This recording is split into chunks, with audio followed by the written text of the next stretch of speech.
Under का मतलब क्या होता है? अंडर का मतलब होता है ठीक नीचे, ठीक है, नीचे बोल रहा हूँ यहाँ पे, ठीक नीचे, ठीक नीचे हम बोल रहे हैं, ज्यादा अच्छे से क्लैरिटी मिलेगी।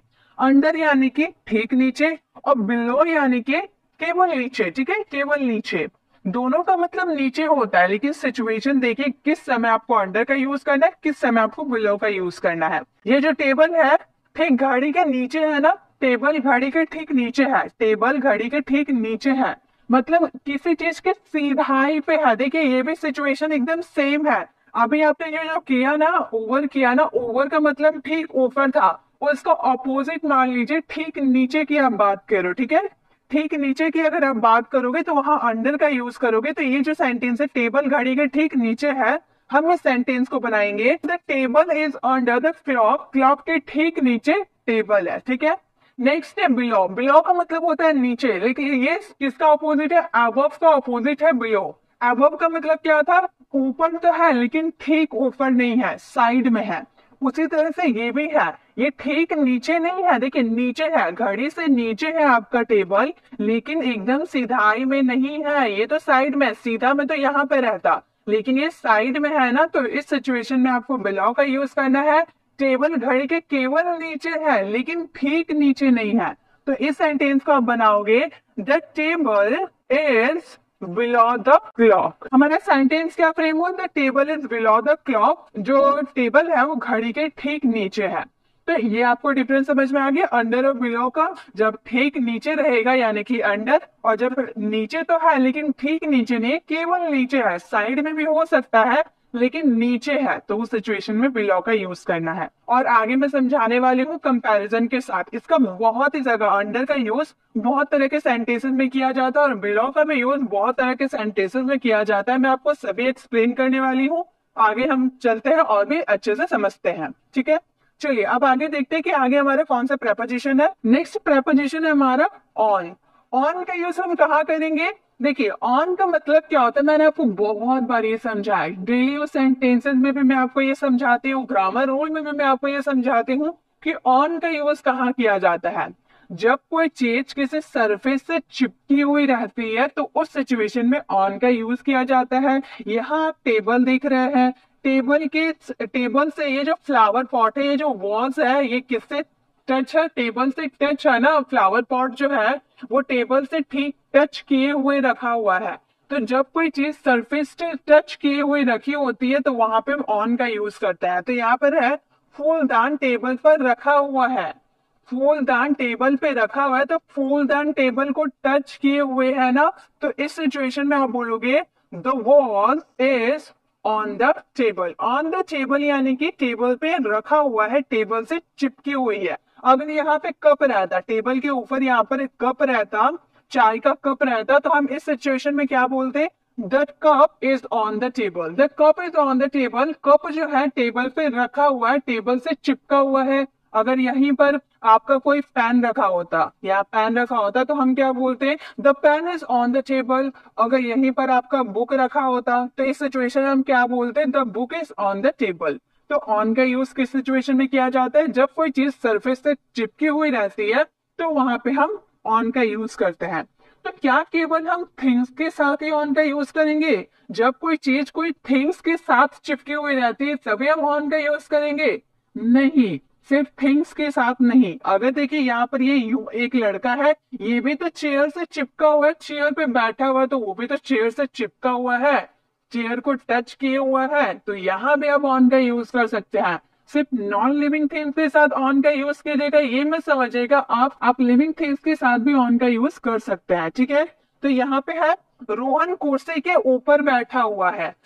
पर देखिए, पर के सिचुएशन में हम ऑन का यूज किए, ऊपर के सिचुएशन में भी ऑन का यूज कर सकते हैं, क्योंकि आप क्या बोल रहे हैं? रोहन कुर्सी के ऊपर बैठा हुआ है, मतलब कुर्सी से वो चिपका हुआ है, कुर्सी सरफेस से सरफेस को टच किए हुआ है, यानी कि वहां ऑन का यूज करेंगे। हम बोलेंगे रोहन, हमारा सब्जेक्ट रोहन है, रोहन बैठा हुआ है ना, हम बोलेंगे Rohan is sitting on the table. Rohan is sitting on the table, Rohan जो है कुर्सी से, ऑन द टेबल या फिर ऑन द चेयर, तो रोहन कुर्सी के ऊपर बैठा हुआ है। तो आपको ये समझ में आ गया कि ऑन का यूज कहाँ करना है, जब कोई चीज सरफेस से चिपकी हुई रहती है उस सिचुएशन में हम ऑन का यूज करते हैं।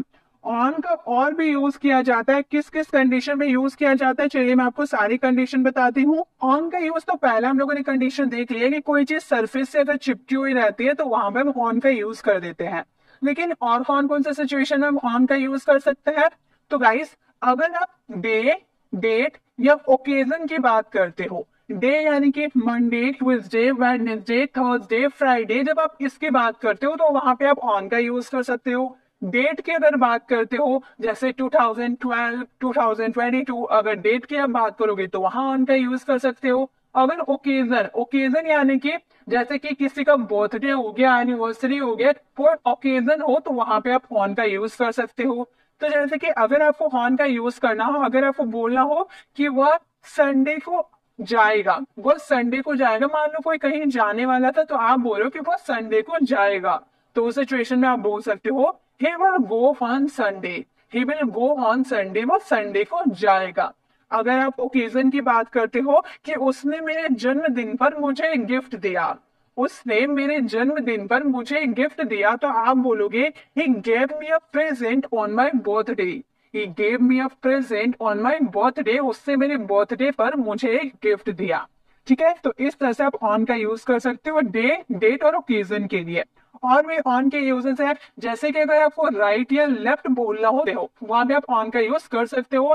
जैसे कि अगर आपको बोलना हो कि मेरी बाईं ओर बैठ जाओ, मेरी बाईं ओर बैठ जाओ, तो आप बोलोगे seat on my left side, मेरे लेफ्ट साइड बैठ जाओ, seat on my left side, या फिर seat on my right side, मेरे दाईं ओर बैठ जाओ।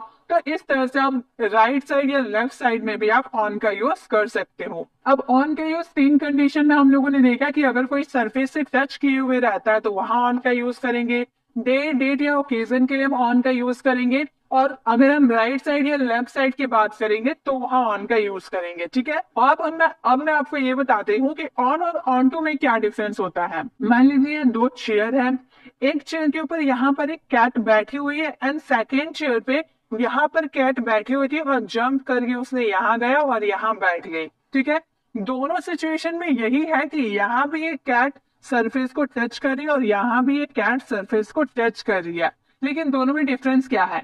डिफरेंस यह है कि ऑन में आपका ये जो कैट है ना, पहले से ही सरफेस पे चिपकी हुई है, इसने कोई मूवमेंट नहीं किया है। ठीक है, ये जो कैट है वो सरफेस से चिपकी हुई है लेकिन उसने कोई मूवमेंट नहीं किया है, तो यहाँ पे आप ऑन का यूज कीजिएगा। ठीक है, तो इस सिचुएशन में आप बोलोगे the cat is sitting on the table, the cat is sitting on the table, मतलब जो कैट है वो टेबल पे बैठी हुई है लेकिन वो मूवमेंट नहीं की है, पहले से वो बैठी हुई है।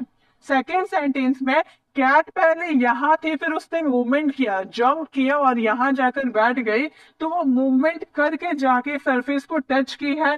तो जब भी आप किसी चीज पे मूवमेंट करोगे और जाके सरफेस को टच करोगे, उस सिचुएशन में आप ऑन टू का यूज करोगे। आप बोलोगे the cat jumped onto the table, the cat jumped onto the table, जो कैट है वो टेबल के ऊपर कूदी।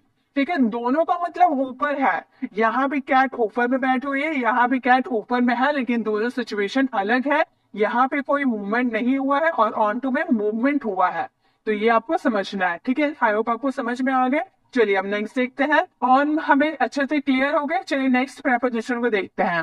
अब हम बात करेंगे अप एंड डाउन। अप का मतलब होता है ऊपर एंड डाउन का मतलब होता है नीचे।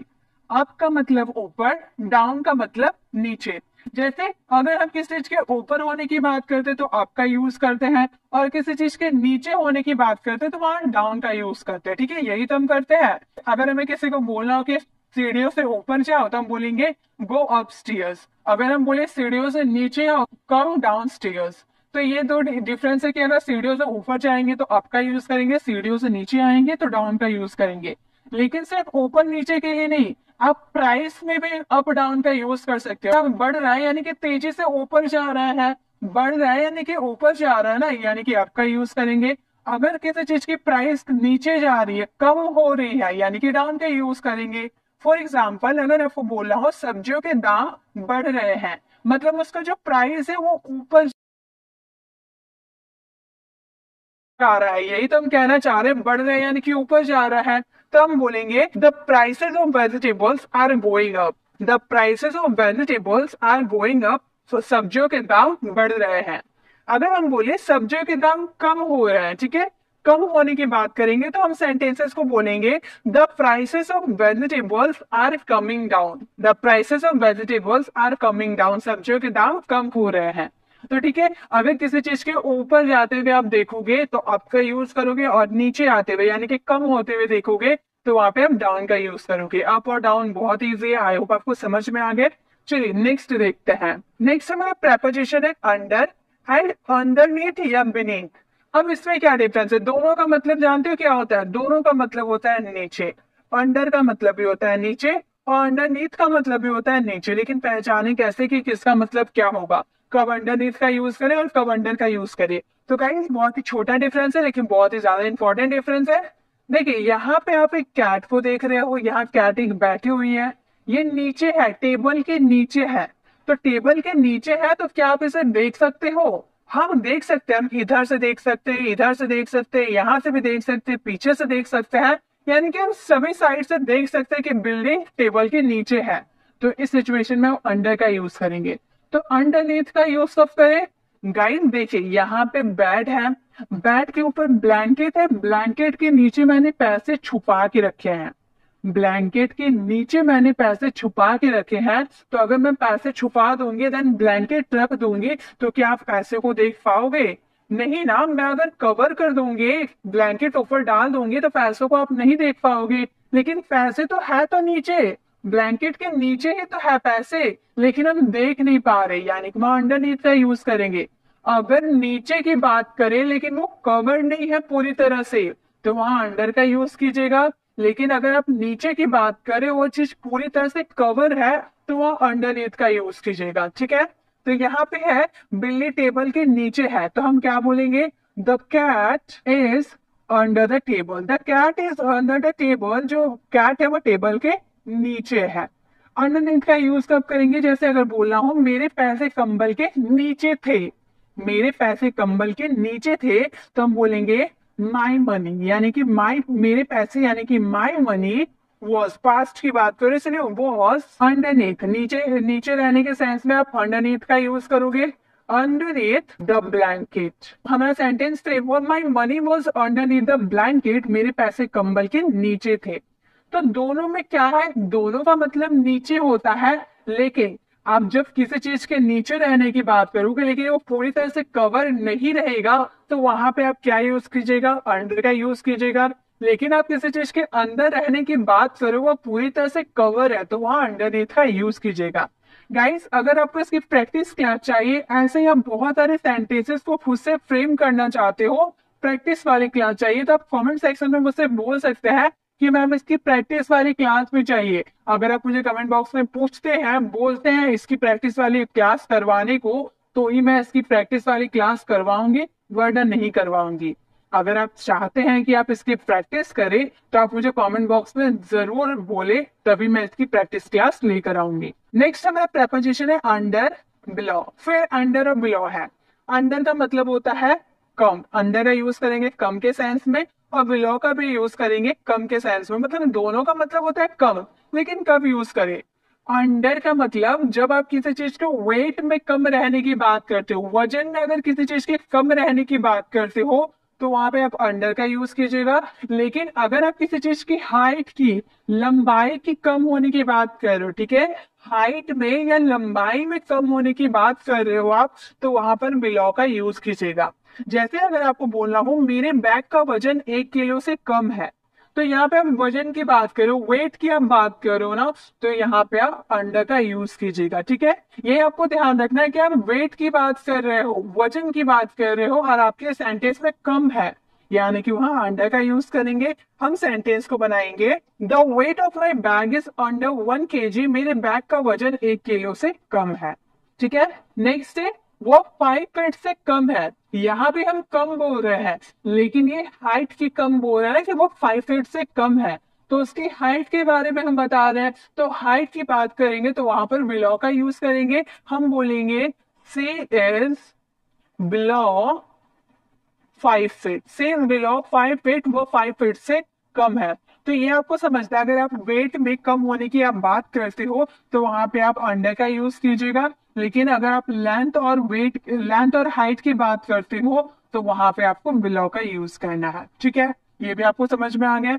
चलिए अब नेक्स्ट देखते हैं। नेक्स्ट है बिटवीन या अमंग। बिटवीन और अमंग में क्या डिफरेंस है? बिटवीन का मतलब भी होता है बीच, बिटवीन का मतलब भी होता है बीच, और अमंग का मतलब भी होता है बीच। दोनों का मतलब होता है बीच, लेकिन दोनों किस सिचुएशन में यूज करें? देखिए, अगर आपको बोलना हो टीना रोहन और रिया के बीच में बैठी हुई है, तो यहाँ पे अब अगर दो, मान लीजिए ये टीना है और ये रोहन है और ये रिया है, तो टीना दो व्यक्तियों के बीच में बैठी हुई है ना। अब दो व्यक्तियों के बीच की बात करो या दो वस्तुओं के बीच की बात करो, लेकिन दो ही रहे, सिर्फ दो ही रहे, तो वहां पे आप बिटवीन का यूज कीजिएगा। ठीक है, तो इस सेंटेंस को हम बोलेंगे Tina is sitting between Rohan and Riya. Tina जो है रोहन और रिया के बीच में बैठी हुई है। ठीक है, यानी कि दो व्यक्तियों के वो बीच में है, यानी कि वहां पर बिटवीन का यूज करेंगे। नेक्स्ट है अमंग या अमंगस्ट। इसका यूज कब करेंगे? सेंटेंस है रोहन अपने दोस्तों के बीच खड़ा था, रोहन अपने दोस्तों के बीच खड़ा था। मान लीजिए रोहन है, ठीक है, रोहन के यहाँ 4 दोस्त है। तो अभी मैंने बिटवीन में आपको क्या बताया था कि अगर आप दो व्यक्तियों के बीच में रहने की बात करते हो तो ही बिटवीन का यूज करेंगे, लेकिन अगर आप दो व्यक्तियों से ज्यादा की बात कर रहे हो, दो व्यक्तियों से ज्यादा की बात कर रहे हो, तो वहां पे आप अमंग का यूज करेंगे। ठीक है, दो व्यक्तियों से ज्यादा रहने की बात करेंगे तो यहाँ पे आप बोलोगे, आपका सेंटेंस बनेगा रोहन वॉज स्टैंडिंग, खड़ा रहने की बात करें यानी कि standing, Rohan was standing among his friend. हमारे सेंटेंस बन गया Rohan was standing among his friend या अमंगस्ट हिज फ्रेंड। रोहन अपने दोस्तों के बीच में खड़ा था। तो दो व्यक्तियों के बीच की अगर आप बात करते हो तो वहां बिटवीन का यूज कीजिएगा, लेकिन दो व्यक्तियों से ज्यादा की आप बात करो तो वहां पे आप अमंग या अमंगस्ट का यूज कीजिएगा। ठीक है, आई होप आपको ये भी समझ में आ गया बिटवीन और अमंग में क्या डिफरेंस है। चलिए अब इसी के साथ नेक्स्ट आगे हम देखते हैं। नेक्स्ट हमारा प्रेपोजिशन है इन, एट और ऑन। तीनों का में बहुत ज्यादा कंफ्यूजन होती है क्योंकि तीनों का हम यूज पर या मे के सेंस में करते हैं। आप इन का भी यूज पर या मे के सेंस में कर सकते हैं, एट का भी यूज पर या मे के सेंस में कर सकते हैं, और ऑन का यूज पर या मे के सेंस में कर सकते हैं। लेकिन ये कंफ्यूजन है कि इन का यूज कहाँ करें, एट का यूज कहाँ करें और ऑन का यूज कहाँ करें। बहुत ही ज्यादा कंफ्यूजन होती है स्टूडेंट को समझने में। तो अगर आप मेरी बातों को ध्यान से सुनते हैं, समझते हैं, तो आपको आज के बाद कंफ्यूजन कभी नहीं होगी। फर्स्ट, अगर हमें बोलना हो टीना ऑफिस में काम करती है, टीना ऑफिस में काम करती है, यहाँ मे की बात की है, तो क्या यूज करें? इन, एट, ऑन, क्या यूज करें? तीनों का मतलब है तो मैं होता है, तो किसका यूज करें? तो गाइस आप ध्यान दीजिए, टीना ऑफिस में काम करती है मतलब ऑफिस के अंदर की आप बात करो ना, ऑफिस के अंदर काम करती है, ऑफिस के बाहर तो काम नहीं करती है, ऑफिस के अंदर काम करती है, ऐसा हम बात कहने की कोशिश करते हैं। तो टीना ऑफिस में काम करती है यानी कि ऑफिस के अंदर की आप बात कर रहे हो, तो जब भी आप किसी चीज के अंदर की बात करोगे और उसमें मे का सेंस आएगा, यानी कि उसमें आपको इन का यूज करना है। ठीक है, टीना ऑफिस में काम करती है, इस सेंटेंस को अगर आप बनाने जाओ तो आप बोलोगे करती है, यानी कि हमारा प्रेजेंट इंडेफिनिट का सेंटेंस है। हम बोलेंगे टीना वर्क्स, वर्ब का fifth form, works in the office, in the office, Tina office में काम करती है, तो ऑफिस के अंदर काम करती है ना, इसलिए जब भी हम ये बोलते हैं ना कि पापा ऑफिस में है यानी कि ऑफिस के अंदर रहते हैं, तो हम उस समय क्या बोलते हैं?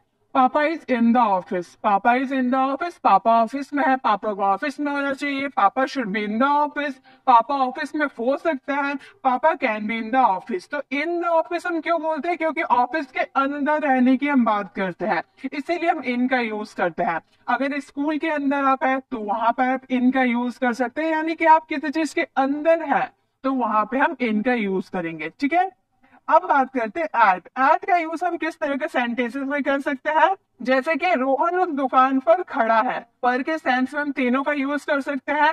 लेकिन हम लोकेशन ऑफ पॉइंट की बात करें, देखिए दुकान पर, ये रोहन है, दुकान रोहन दुकान पर खड़ा है, तो क्या दुकान के ऊपर चढ़ के वो खड़ा है या दुकान के अंदर खड़ा है? नहीं, ये पॉइंट एक जगह पे खड़ा है, दुकान है वहां पर एक जगह है वहां वो खड़ा है। ये बात आप लोकेशन ऑफ पॉइंट की बात कर रहे हो, यानी कि इसमें एंड का यूज होगा जब आप किसी पॉइंट की बात करोगे। जब आप किसी पॉइंट की बात करोगे, एक पॉइंट की बात करोगे, तो वहां एट का यूज करेंगे। तो ये दुकान पर खड़ा है, इसका मतलब ये नहीं कि वो दुकान के ऊपर खड़ा है या दुकान के अंदर खड़ा है, ऐसा हम नहीं बोल रहे। हम दुकान पर खड़ा है यानी कि दुकान के पास एक जगह है वहां पर खड़ा है, ऐसा सेंटेंस हम बोलना चाहते हैं। तो जब भी आप लोकेशन की बात करें, मान लो आप मुझसे मिलने आए हैं, आप गेट पर खड़ा है, तो गेट पर खड़ा है मैंने ये बोला, तो क्या गेट के ऊपर चढ़ के आप खड़े हैं? नहीं, गेट एक जगह है, वहां पर एक पॉइंट है, वहीं पर आप खड़े हैं, ठीक है। लोकेशन ऑफ पॉइंट की बात करें तो वहां पे हम एट का यूज करेंगे जब एक फिक्स लोकेशन की हम बात करेंगे, ठीक है। अंदर रहने की बात नहीं कर रहे, ना उसके ऊपर रहने की बात करें, हम एक लोकेशन की बात करें कि गेट पर खड़ा है या फिर शॉप पर खड़ा है, ठीक है। तो उस सिचुएशन में आप एट का यूज करेंगे। हम इस सेंटेंस को बनाएंगे रोहन खड़ा है, यानी कि रोहन वॉज स्टैंडिंग। पास्ट की हम बात करें इसलिए वॉज का यूज किया, standing at that shop. Shop के बाहर एक जगह है वहां पर खड़ा रहने की आप बात करो, यानी कि वहां पे आप एट का यूज करेंगे, ठीक है। एट भी आपको समझ में आ गया। अभी इन एट इसके और भी मीनिंग होते हैं, वो भी आपको समझना है, ठीक है। नेक्स्ट है ऑन। ऑन का यूज कहाँ करेगा? हम लोगों ने ऑन के पहले ही बहुत सारे यूजेस कर रखे हैं। ऑन का यूज जब कोई चीज सरफेस से टच रहती है तब वहां ऑन का यूज करते हैं। डे, डेट, ओकेजन के लिए हम ऑन का यूज करते हैं। राइट साइड या लेफ्ट साइड बोलने के लिए भी हम ऑन का यूज करते हैं। और हम इसमें भी ऑन का यूज करते हैं, क्या है समझिए। जैसे ईशान छत पर खड़ा था, ईशान छत पर खड़ा था यानी कि छत के ऊपर खड़ा था, ये बोल रहा है। तो वो छत को टच किए हुए खड़ा था ना, अब छत के ऊपर उड़ उड़ के तो नहीं खड़ा था, ऐसा हम नहीं बोल रहे ना। तो छत को वो टच किए हुए था, इसीलिए वहां पे ऑन का यूज करेंगे। हम लोगों ने स्टार्टिंग में ही तो देखा उसके यूजेस कि जब कोई चीज सरफेस को टच किए हुए रहता है यानी कि ऑन का यूज करेंगे। तो हमारे सेंटेंस में छत के ऊपर खड़ा था यानी कि छत के ऊपर, छत एक सरफेस है, सरफेस को टच किए हुए वो खड़ा था, तो यहाँ ऑन का यूज करेंगे। सिंपल है, हम लोगों ने पहले ये सीखा। तो हम इस सेंटेंस को कैसे बनाएंगे? हम बोलेंगे ईशान was स्टैंडिंग। पास्ट की हम बात करें, Ishan was standing on the terrace. On the terrace या फिर ऑन द रूफ, आप किसी का भी यूज कर सकते हो, दोनों का मतलब क्या होता है? छत। तो हमारा सेंटेंस क्या फ्रेम हुआ? Ishan was standing on the roof, Ishan छत पर खड़ा था। तो आपको ये पहचानना है कि जब आप एक लोकेशन ऑफ पॉइंट की बात कर रहे हो, मतलब एक लोकेशन की आप बात कर रहे हो, एक पॉइंट की आप बात कर रहे हो, तो वहां पे आपको एट का ही यूज करना है। अगर आप किसी चीज के अंदर की बात करें, ऑफिस में, स्कूल में, घर में, किसी चीज के अंदर आने की आप बात करो यानी कि इन का यूज करेंगे। और किसी सरफेस को टच किए हुए आप खड़ा हो यानी कि वहां पर ऑन का यूज करेंगे, ठीक है। इन, एट और ऑन समझ में आ गया। गाइस इन के और भी यूजेस होते हैं, वो भी मैं आपको बता देती हूँ। जब हम किसी सीजन की बात करेंगे यानी कि मौसम की बात करेंगे, तो भी वहां पर हम इन का यूज करते हैं। जैसे कि आपको मान लो, आपको अगर बोलना होता है हम आपसे गर्मियों में मिलेंगे, हम आपसे गर्मियों में मिलेंगे, तो गर्मी क्या है? सीजन है, समर हमारा सीजन है ना। तो मैं आपसे क्या बोल रही हूँ कि हम आपसे गर्मियों में मिलेंगे, तो उस समय हम बोलेंगे we will meet in summer. We will meet in summer, हम समर सीजन में आपसे मिलेंगे, ठीक है। तो आपको अगर बोलना हो सीजन की आप बात करो, समर, विंटर, रेनी सीजन, कुछ भी आप बात करो सीजन की, तो वहां पे आपको इन का यूज करना है। ये आप ध्यान रखें कि आप कॉपी में लिख लीजिए, ये अलग से आपको पीडीएफ इसकी नहीं मिलेगी, ये मैं आपको वो से बता रही हूँ, आपको इसके कॉपी में नोट्स बनाना होगा, ठीक है। आप कॉपी निकालिए और अभी लिखते जाइए कि इन का यूज, एक तो हम किसी चीज के अंदर रहने की बात करेंगे, वहां तो इनका यूज करेंगे ही। साथ में जब हम किसी सीजन की बात करेंगे, मौसम की बात करेंगे, समर हो गया, विंटर हो गया, रेनी हो गया, या फिर ऑटम हो गया, स्प्रिंग हो गया, कोई सा भी सीजन की आप बात कर रहे हो, तो वहां पे आपको इन का ही यूज करना है, ध्यान रहे, ठीक है। नेक्स्ट, इन का यूज और कहाँ हम कर सकते हैं? जब आप किसी देश की शहर की, ठीक है, कंट्री या फिर सिटी या फिर से देश की, शहर की, महाद्वीप की बात करते हो ना, तो वहां भी आपको क्या यूज करना होता है, इन का यूज करना होता है, ठीक है। जब भी आप किसी सिटी किसी कंट्री की बात करोगे तो वहां पे इन का यूज करना होगा। जैसे कि अगर आपको बोलना हो मैं मुंबई में रहता हूँ, आप बोलते हैं ना मैं मुंबई में रहता हूँ, तो हम क्या बोलते हैं, बहुत common, I live in Mumbai, I live in Delhi, I live in Pune, I live in Assam. मतलब आप जहाँ रहते हो, जिस सिटी में रहते हो, जिस कंट्री में रहते हो, वहां पे अगर आपको इसका मेंशन करना है तो उसके आगे आपको इनका यूज करना होगा, ठीक है। ये भी एक यूजेस है, इसे भी कॉपी में आप नोट्स बना लीजिए, ठीक है, कि जब भी आप किसी देश की, किसी सिटी या फिर किसी कंट्री की बात करोगे तो वहां इनका यूज करना होगा।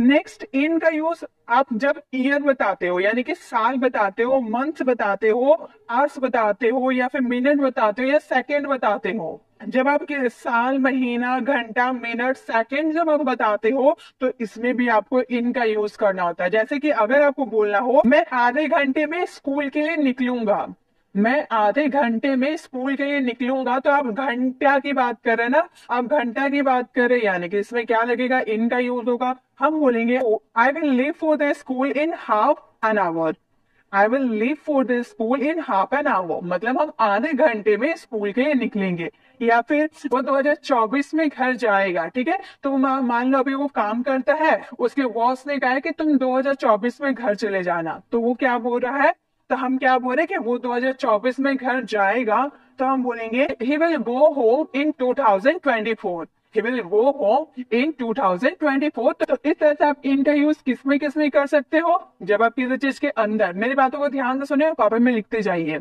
जब आप किसी चीज के अंदर जाने की आप बात करते हो, ठीक है, स्कूल में, घर में, ऑफिस में, क्लासरूम में, अगर किसी चीज के अंदर रहने की आप बात करते हो तो वहां इनका यूज तो करना ही है। साथ में अगर आप मंथ्स की, ईयर की, सेकंड की, मिनट की, आवर्स की आप बात करते हो तो वहां भी आपको इनका यूज करना है। अगर आप किसी सिटी कंट्री का नाम लेते हो तो उसके आगे आपको इनका यूज करना है। और अगर आप किसी सीजन की बात करते हो, समर सीजन, विंटर सीजन, किसी सीजन की आप बात करते हो तो वहां भी आपको इनका यूज करना है। तो इनके सारे यूज आपको समझ में आ गए, 4 जगह हम इनका यूज कर सकते हैं, ठीक है। अब हम बात करते हैं, यह जो एट है ना, इसका भी हम बहुत ही जगह इस्तेमाल करते हैं। जैसे कि पहला इस्तेमाल तो हमें समझ में आ गया कि अगर कोई लोकेशन और पॉइंट की अगर बात करेंगे तो वहां पे हम एट का यूज कर देंगे। और एट का यूज हम कहाँ कर सकते हैं, right? जब आप किसी निश्चित टाइम की भी बात करोगे ना, ये लोकेशन ऑफ पॉइंट था, ठीक है, ये लोकेशन ऑफ पॉइंट था तो एट का यूज किए। लेकिन अगर आप किसी निश्चित समय की, किसी निश्चित टाइम की बात करोगे तो वहां भी एट का यूज होता है। फॉर एग्जाम्पल, अगर आपको बोलना हो वह सुबह 10 बजे से काम कर रहा है, वह सुबह 10 बजे से काम कर रहा है, तो आप बोलोगे he is doing work at 10 o'clock, वह 10 बजे से काम कर रहा है, ठीक है, he is doing work at 10 o'clock। तो इस तरह से जब आप फिक्स टाइम की बात करोगे, एक निश्चित समय की बात करोगे, तो वहां भी एट का यूज आप कर सकते हो, लोकेशन ऑफ पॉइंट और निश्चित टाइम, ठीक है।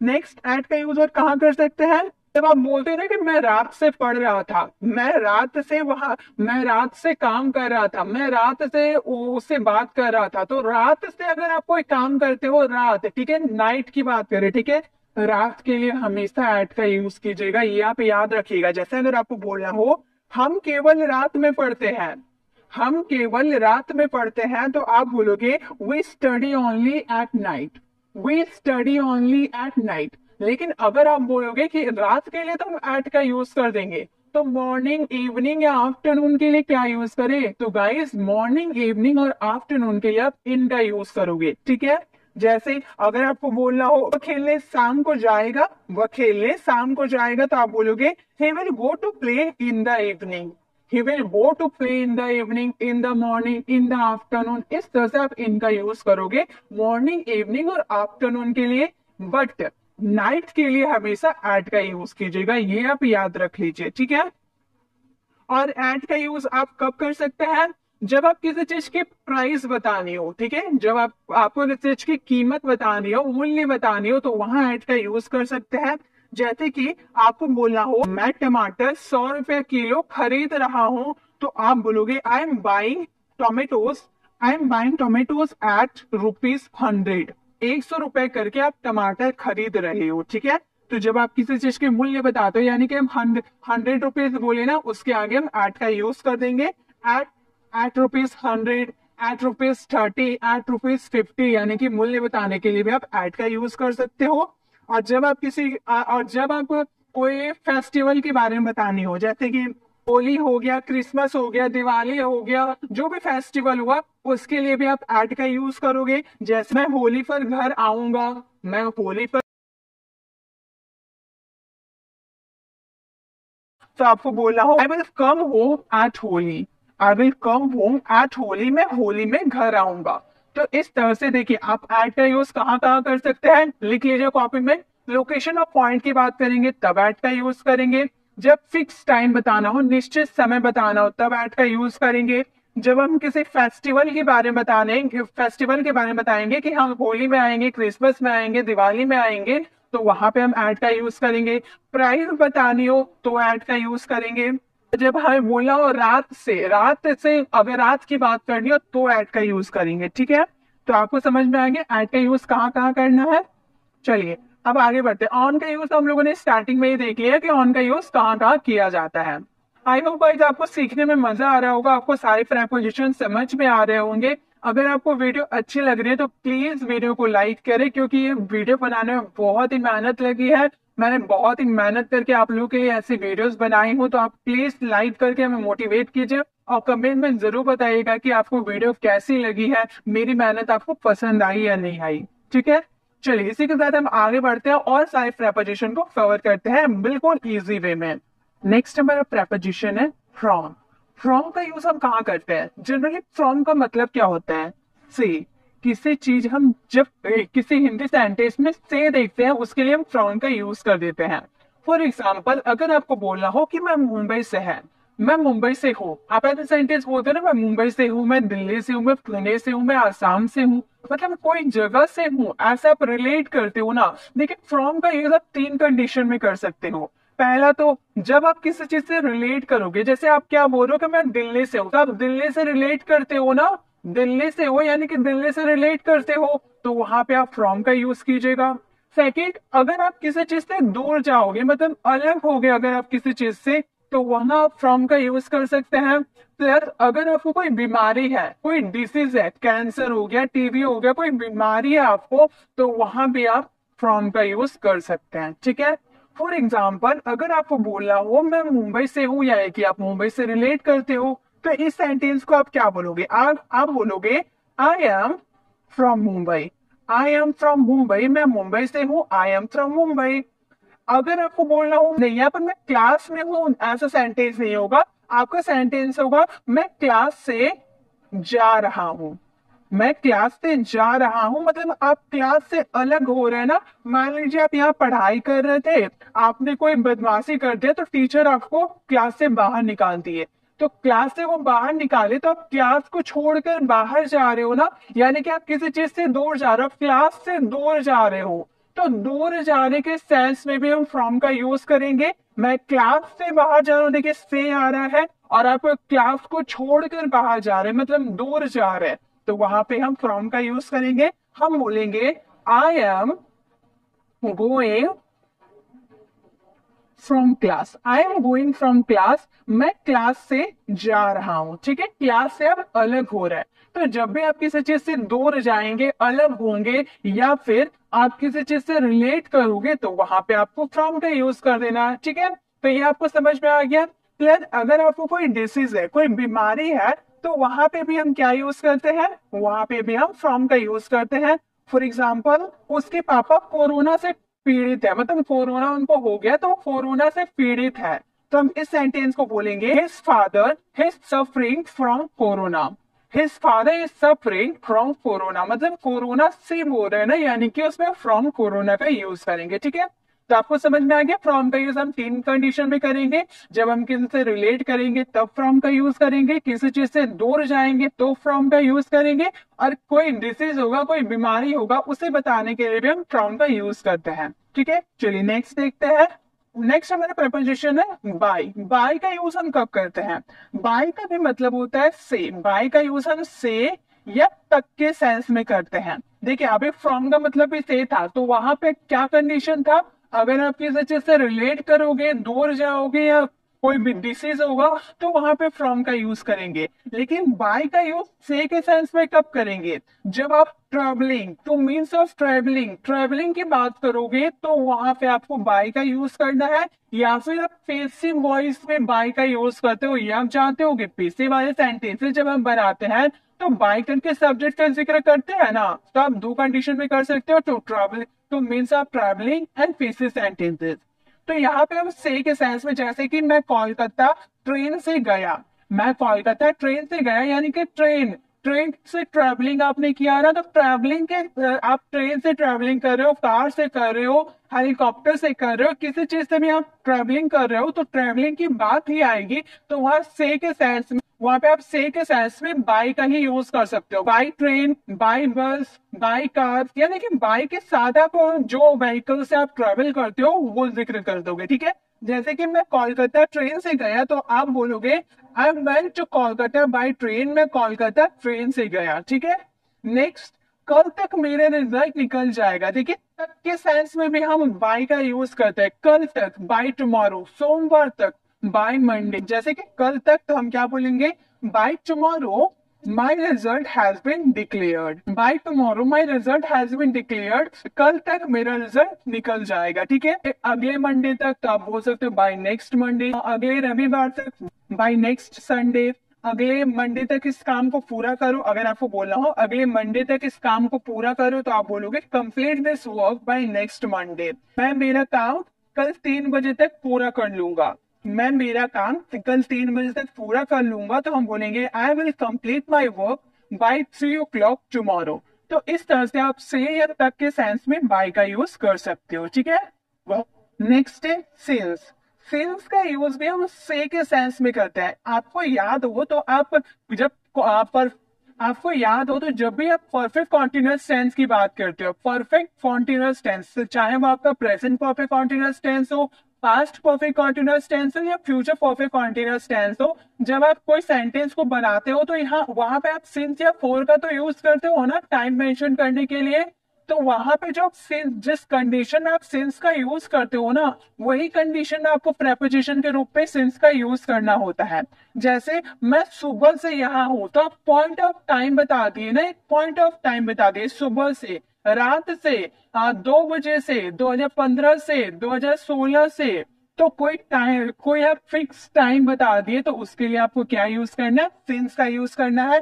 तो आप बोलोगे मैं सुबह से यहाँ हूं, तो इस सेंटेंस को आप बनाओगे I have been here since morning, I have been here since morning, मैं सुबह से यहाँ हूँ। नेक्स्ट है वो 2018 से किताब लिख रहा था, वह 2018 से किताब लिख रहा था, तो यहाँ पे आपको फिक्स टाइम बता दिया ना, फिक्स आपको बता दिया, फिक्स ईयर बता दिया, 2018 से वह किताब लिख रहा था। अगर मैं आपको 5 साल बोल देती तो आप क्या काउंट कर पाते कि 5 साल पहले क्या चल रहा था, कौन सा ईयर चल रहा था, ये आपको नहीं समझ में आता। इसीलिए मैंने क्या किया, 2018 फिक्स आपको बता दिया कि हाँ भाई मैं इसी टाइम से किताब लिख रहा हूँ। तो इसमें आपको सिंस का यूज करना है, आप बोलोगे He had been written a book since 2018. He had been written a book since 2018. वो 2018 से किताब लिख रहा था। तो इस तरह से आप सिंस का यूज कर दोगे। जब आप किसी पॉइंट ऑफ टाइम की आप बात करोगे तो वहां सिंस का यूज कर दोगे। ये समझना आप लोगों के लिए बहुत ही आसान है क्योंकि आप बहुत बार इसका यूज कर चुके हो। अगर आपको बोला हो मैंने सुबह से कुछ नहीं खाया, तो आप बोल सकते हो I have not eaten anything since morning. या फिर इस सेंटेंस को आप इस तरफ से भी बोल सकते हो I have been eaten nothing since morning, मैंने सुबह से कुछ नहीं खाया है। ठीक है, तो आप पॉइंट ऑफ टाइम की बात करोगे तो आप सिंस का यूज कर दोगे। पॉइंट ऑफ टाइम के लिए तो हम सिंस का यूज देख लिए, लेकिन अगर हम टाइम ड्यूरेशन की बात करेंगे, तो फोर का यूज करेंगे से के सेंस में। टाइम ड्यूरेशन जैसे 3 घंटा, 5 घंटा, 2 साल, अगर ऐसे कोई आपको सेंटेंस में बोल रहा ना 3 घंटा, 2 घंटा, 6 साल, 5 साल, यानी कि आप सुबह आपको फिक्स टाइम नहीं बताया कि 2015 से वो किताब लिख रहा है या फिर 2016 से वो किताब लिख रहा है, वो सिर्फ इतना बोला कि वो 3 साल से किताब लिख रहा है।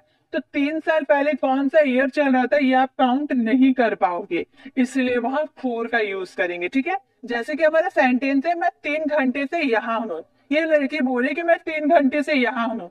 अब 3 घंटे पहले कितने बज रहे थे, मुझे नहीं पता 3 घंटे पहले कितने बज रहे थे, इसीलिए यहाँ पर हम फोर का यूज करेंगे, क्योंकि हमें पता ही नहीं है 3 बजे कितने, 3 बजे 3 घंटे पहले क्या बज रहे थे। तो इस सेंटेंस को हम क्या बोलेंगे, I have been here for 3 hours. I have been here for 3 hours, मैं 3 घंटे से यहाँ हूँ। नेक्स्ट डे, मैं 2 घंटे से काम कर रहा हूँ।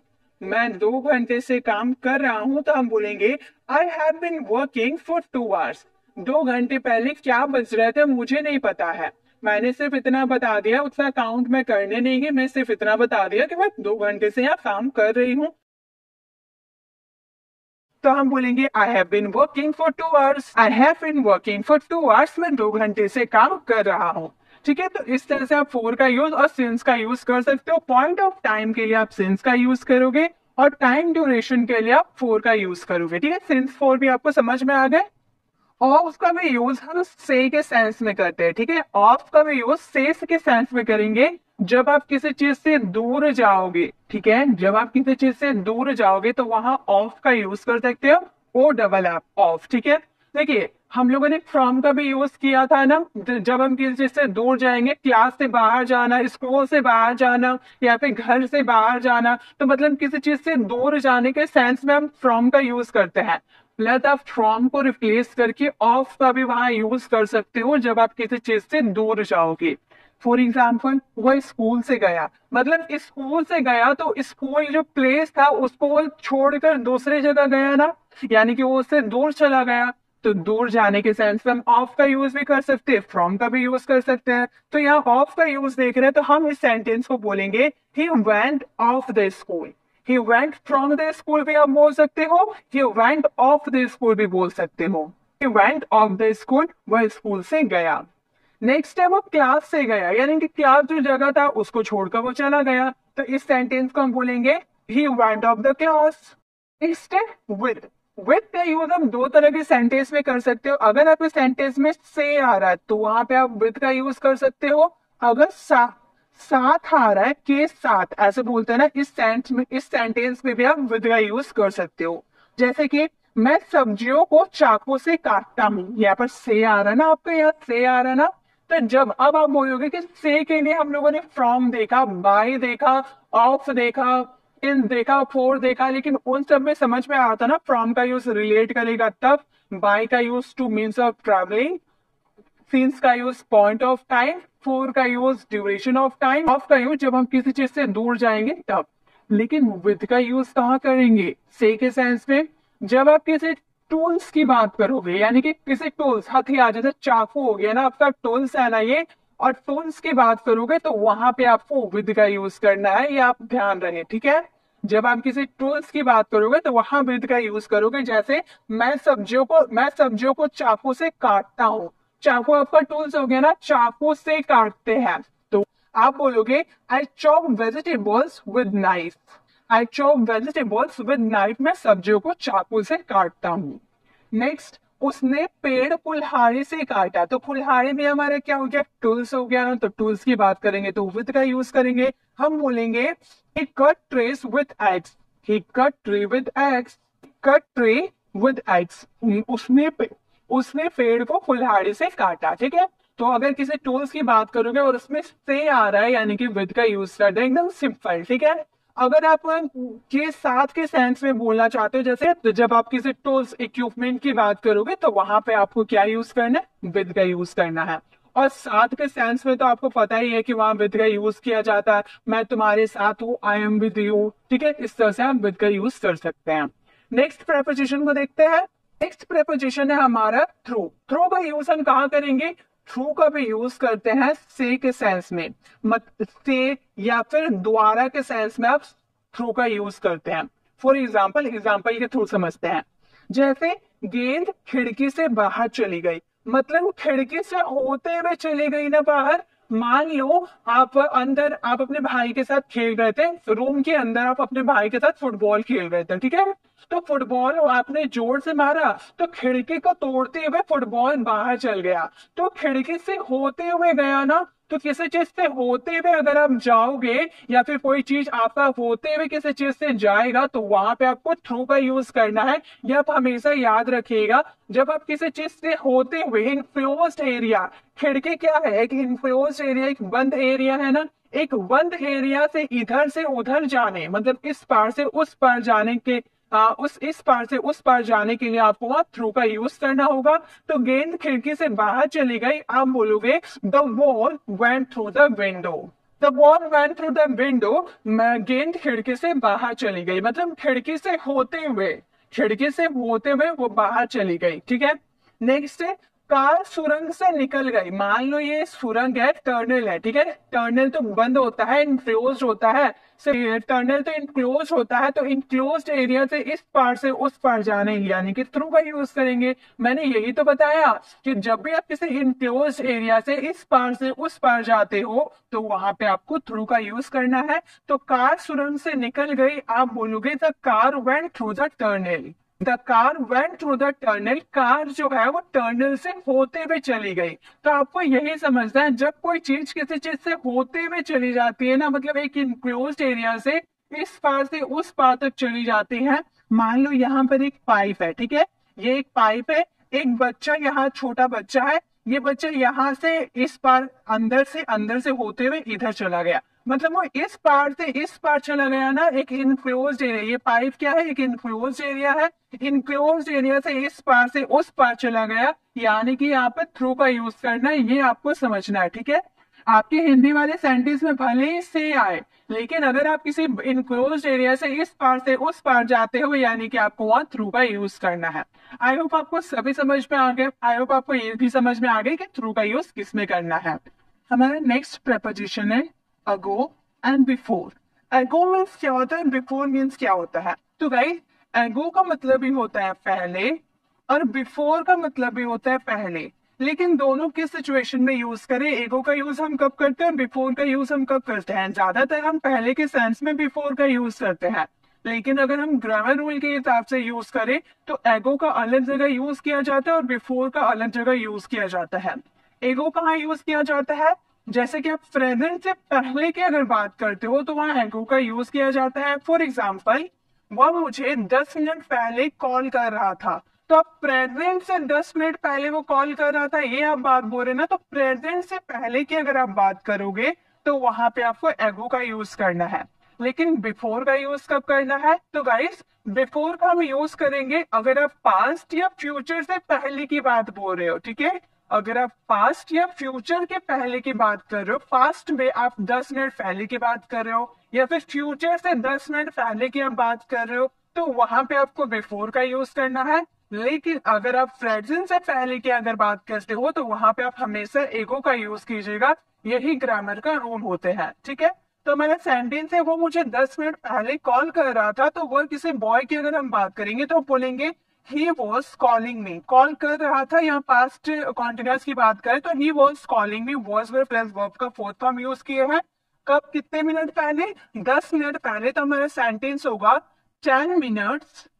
और यहाँ पर प्रेजेंट से पहले की हम बात करें तो वहां पर एगो का यूज करेंगे, तो हमारा सेंटेंस फ्रेम हुआ he was calling me 10 minutes एगो, वह मुझे 10 मिनट पहले कॉल कर रहा था। नेक्स्ट है बिफोर। बिफोर का भी यूज पहले के सेंस में करेंगे, लेकिन कब करेंगे, जब हम पास्ट या फ्यूचर के पहले की बात करेंगे तब हम यूज करेंगे। फॉर एग्जाम्पल, बस आपके आने से 5 मिनट पहले ही निकल गए थे, मतलब हम जब पहुंचे थे पास्ट में उससे भी 5 मिनट पहले ही बस निकल गई थी, तो आप पास्ट में वहां पहुंचे थे। प्रेजेंट में मैं बोल रही हूँ कि आपके वहां पहुंचने से, यानी कि आप जब पहुंचे पास्ट में उससे ही पहले बस निकल गई थी, तो पास्ट से पहले की आप बात बोल रहे हो यानी कि बिफोर का यूज करोगे। तो हमारा सेंटेंस बनेगा द बस निकल गई थी, हैड लेफ्ट का यूज करेंगे। निकल गई थी यानी कि लेव का थर्ड फॉर्म लेफ्ट होता है। 5 minutes, the bus had left 5 minutes before you com, मतलब आपके आने से 5 मिनट पहले ही बस निकल गई थी। तो एगो और बिफोर में डिफरेंस आपको समझ में आ गया। तो अब जब भी आपको पहले के सेंस में कुछ यूज करना होगा तो आप पहले सेंटेंस को देखिएगा कि आप सेंटेंस क्या बोल रहे हो। प्रेजेंट से पहले की आप बात कर रहे हो या पास्ट या फ्यूचर के पहले की बात कर रहे हो, उसके अकॉर्डिंग आप एगो या बिफोर का यूज कीजिएगा। आई होप आपको एगो और बिफोर में कंफ्यूजन दूर हो गई होगी। अभी बिफोर है ना, बिफोर का यूज हम और एक कंडीशन में करते हैं। जब हम कोई चीज सामने की बात बोलते हैं ना कि वह आपके सामने खड़ा है, या फिर मैं आपके सामने कुछ बोलने की हिम्मत नहीं कर सकता हूँ, तो सामने की बात बोलेंगे तो वहां पे हम बिफोर का यूज कर सकते हैं। जैसे कि अगर आपको बोलना हो वो आपके सामने खड़ा है, वह आपके सामने खड़ा है, तो आप यहाँ पर हो, आपके सामने, मान लो आप यहाँ पर हो और आपके ठीक सामने दूसरा व्यक्ति खड़ा है, तो आप उस सिचुएशन में बोलोगे he is standing before you. वह आपके सामने खड़ा है, he is standing before you. या फिर सामने के लिए हम इन फ्रंट ऑफ का भी यूज करते हैं, हम बोल सकते हैं he is standing in front of you. तो आप जब भी अगर आपको सामने के सेंस में यूज करना होगा तो बिफोर का भी यूज कर सकते हो, इन फ्रंट ऑफ का भी यूज कर सकते हो। नेक्स्ट अगर हम और एग्जाम्पल हो, मैं आपके सामने बोलने की हिम्मत नहीं कर सकती, मैं आपके सामने बोलने की हिम्मत नहीं कर सकती। I can't dare to speak before you, या फिर I can't dare to speak in front of you. इस तरह से भी हम बिफोर या इन फ्रंट ऑफ का यूज कर सकते हैं। चलिए ये तो क्लियर हो गए, अब आगे हम देखते हैं। नेक्स्ट हमारा प्रपोजिशन है आफ्टर। दोनों साइड आफ्टर है, लेकिन दोनों अलग सिचुएशन में यूज होगा। ये आफ्टर का मतलब हो गया बाद। जब आप किसी चीज के बाद बोलोगे, जैसे 5 साल बाद, आफ्टर 5 years, 5 दिन बाद, आफ्टर 5 days, इस तरह से बात का यूज करेंगे। और ये आफ्टर का मतलब हो गया पीछे पड़ना। पुलिस चोर के पीछे पड़ गई, वह लड़का मेरे पीछे पड़ गया, वह लड़का मेरे पीछे पड़ गया, तो पीछे पड़ना का सेंस में भी हम आफ्टर का यूज करते हैं। अगर आपको बोलना हो वो 5 दिन बाद दिल्ली जाएगा, अभी वो गया नहीं है, कब जाएगा, 5 दिन बाद जाएगा, तो बाद की बात हो रही है, यानी कि आफ्टर का यूज करेंगे। हमारा सेंटेंस फ्यूचर का है, तो फ्यूचर के लिए हम विल का यूज करते हैं। हम बोलेंगे he will go to Delhi, वो दिल्ली जाएगा, यानी कि he will go to Delhi कब, आफ्टर 5 days, यानी कि 5 साल बाद, आफ्टर 5 days। नेक्स्ट है पुलिस चोर के पीछे पड़ी हुई थी, तो पीछे पड़ना के सेंस में भी हम आफ्टर का यूज करेंगे। तो हमारा सेंटेंस क्या बनेगा, the police had been after the thief, जो पुलिस थी वो चोर के पीछे पड़ी हुई थी। इस तरह से अगर आपको बोलना हो कि वह रविवार के बाद दिल्ली जाएगा, तो आप बोल सकते हो he will go to Delhi after Sunday. तो आप कोई सा भी यूज कर सकते हो। बाद के सेंस में आपको आफ्टर का ही यूज करना है, और पीछे पड़ने के सेंस में भी आपको आफ्टर का यूज करना है। चलिए नेक्स्ट प्रपोजिशन देखते हैं। नेक्स्ट हमारा प्रपोजिशन है except and beside. Except and beside का मतलब क्या होता है, एक्सेप्ट का मतलब होता है छोड़कर, ठीक है, एक्सेप्ट का मतलब होता है छोड़कर, और बिसाइड का मतलब होता है अतिरिक्त, ठीक है, बिसाइड का मतलब होता है अतिरिक्त। मैं एग्जांपल के थ्रू समझाऊंगी कि इसका यूज इंग्लिश के सेंटेंसेस में कैसे किया जाता है, क्योंकि हम हिंदी से नहीं, हम इंग्लिश से समझेंगे कि किसका यूज कहाँ किया जाता है। देखिए एग्जाम्पल है हमारे, ये कपड़े मुझे पसंद नहीं है, इसके अलावा और क्या कोई विकल्प है। देखिए यहाँ आप ड्रेस, ये आप हो, आप ड्रेस खरीदने गए हो, आपको ये ड्रेस पसंद नहीं आया, तो आपने इनसे कहा कि ये कपड़ा मुझे पसंद नहीं है, इसके अलावा कोई दूसरा विकल्प है, मतलब इस कपड़े को छोड़कर। यही बात तुम कहना चाहते हैं कि ये कपड़ा मुझे पसंद नहीं है, ये कपड़े को छोड़कर क्या कोई दूसरा विकल्प है, कोई दूसरा ऑप्शन है, ये आप बोलना चाहते हो। तो छोड़कर के सेंस में आपको एक्सेप्ट का यूज करना है।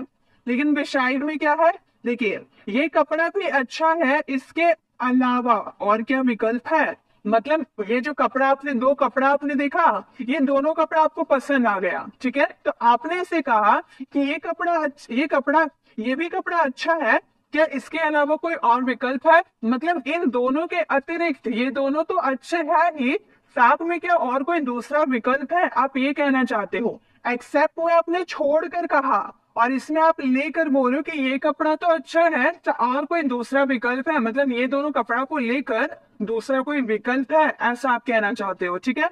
तो इनसे हम बिसाइड का यूज करेंगे। हमारा सेंटेंस क्या बनेगा, ये कपड़ा मुझे पसंद नहीं है, इसके लिए हम बोलेंगे I don't like this dress, इसके अलावा और क्या कोई विकल्प है, तो बोलेंगे what are the other options except this. I don't like this dress, what are the other options except this, मतलब ये कपड़ा मुझे पसंद नहीं है, इसके अलावा या फिर इसको छोड़कर क्या कोई दूसरा विकल्प है, कोई दूसरा ऑप्शन है। तो एक्सेप्ट का यूज हम कब करेंगे, आपको समझ में आ गया। ये खिलौने मुझे पसंद नहीं है, क्या इसको छोड़कर कोई दूसरा विकल्प है, तो आप बोल सकते हो I don't like this toy, what are the other option except this, इसके अलावा कोई दूसरा विकल्प है, इस तरह से आप इसका यूज कर सकते हो एक्सेप्ट का। बिसाइड में क्या है, ये कपड़ा भी अच्छा है, इस सेंटेंस के लिए आप बनाओगे this dress is also nice, this dress is also nice but what are the other options beside this, ये कपड़ा भी अच्छा है, इसके अलावा क्या कोई दूसरा विकल्प है। मतलब ये कपड़ा तो आपको ठीक लग रहा है, ये आप साइड कर दो, इसके अतिरिक्त इसको लेकर कोई दूसरा विकल्प है, आप ये कहना चाहते हो, ठीक है। तो इसमें आप छोड़कर आप बात कर रहे थे और इसमें लेकर आप बात कर रहे हो, ठीक है। नेक्स्ट हमारे प्रपोजिशन है इनटू एंड इन, बहुत ही कॉमन है बट बहुत ही ज्यादा स्टूडेंट मिस्टेक करते हैं इनके यूजेस में। इनटू का मतलब भी होता है मैं, ये भी मैं के सेंस में यूज होता है, और मे इन का भी मतलब होता है मे, ये भी मे के सेंस में यूज होता है, लेकिन कहाँ यूज करें। इनटू का मतलब भी मे और इन का मतलब भी मे, जैसे कि चाय को कप में डालो और यहाँ पर कप में चाय है, कप में चाय है, तो दोनों का यूज कैसे करेंगे। तो गाइस देखिए, यहाँ पे आप चाय डाल रहे हैं तो चाय जो है अभी मोशन में कप में जा रहा ना, ये अभी चाय जो है मोशन में अंदर जा रहा है, कप के अंदर जा रहा है, तो कोई चीज मोशन में अभी जा रहा है उस सिचुएशन में इनटू का यूज करेंगे। और इसमें क्या था, कप में चाय है, ऑलरेडी कप में चाय है, यहाँ पर कोई मोशन में अंदर नहीं जा रहा है, चाय ऑलरेडी पहले से इसमें रखा हुआ है, तो इस सिचुएशन में हम इनका यूज करेंगे, ठीक है। दोनों में क्या डिफरेंस आपको समझ में आ गया। अगर कोई चीज अभी मोशन में अंदर जा रहा है यानी कि वहां पर इनटू का यूज करेंगे, लेकिन पहले से ही अगर कोई चीज किसी चीज के अंदर है तो वहां पे आप इनका यूज करेंगे। जैसे चाय को कप में डालो तो आप बोलोगे pour the tea into the cup, pour the tea into the cup, चाय को कप में डालो। नेक्स्ट है कप में चाय है, कप में चाय है तो आप इस सिचुएशन में बोलोगे there is tea in the cup, there is tea in the cup, cup में चाय है। तो आपको समझ में आ गया इन और इनटू में क्या डिफरेंस है, बस यही डिफरेंस आपको समझना है कि कोई चीज अगर मोशन में अंदर जा रहा है अभी यानी कि उसमें इनटू का यूज करना है, ऑलरेडी अगर कोई चीज अंदर में है उस सिचुएशन में इनका यूज करना है। नेक्स्ट हमारे प्रीपोजिशन है ahead of, beyond, ahead of, beyond. Ahead of का मतलब होता है आगे, ठीक है, अहेड ऑफ का मतलब होता है आगे, बियॉन्ड का मतलब भी होता है आगे, अहेड ऑफ और बियॉन्ड ऑफ का भी मतलब होता है आगे, मतलब तीनों का मतलब क्या होता है आगे। लेकिन यूज कहाँ पे करें, किसका यूज कहाँ करना है, तो गाइस मेरी बातों को ध्यान दीजिए।